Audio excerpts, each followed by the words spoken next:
Hey everyone, how's it going? My name is Luke, and I thought I'd do something a little bit fun for everyone and go through the process of shooting a few different types of 22 here suppressed. But something a little bit different in how I'm doing it is I'm actually going to be shooting one of each from start to finish, going from the highest velocity down to the lowest velocity. So we'll get a louder sound quality and a more softer sound quality, gradually working our way down. And a few of the brands I'll be using, for those of you that can't really tell from looking at the video directly, I have CCI, I have Aguila, Winchester, Browning, Federal, and then this one oddball caliber here. It is an RWS brand.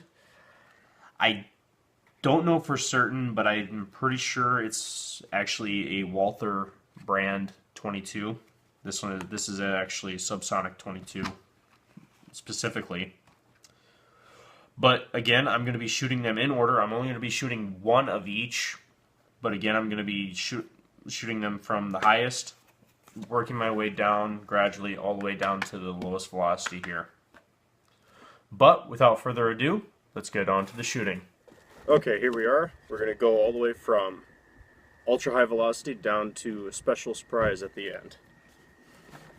See how all of them sound through a suppressor.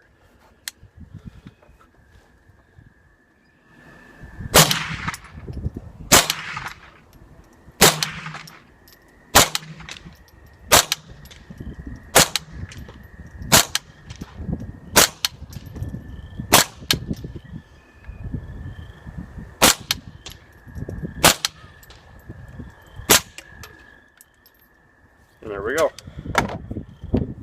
Oh wait, there should be one more. Oh, nope, that's it. And that is the difference in sound quality between a few different 22 when shooting suppressed, starting with the highest velocity 22, which is going at about 1,800 feet per second, all the way down to the lowest velocity 22, which is a 22 Shotshell going at about 1,000 feet per second. And if you also noticed there at the end, it just had enough energy to eject the spent casing for this as well. But that is the video, everyone. I hope you all enjoyed, and I will catch you all in the next one.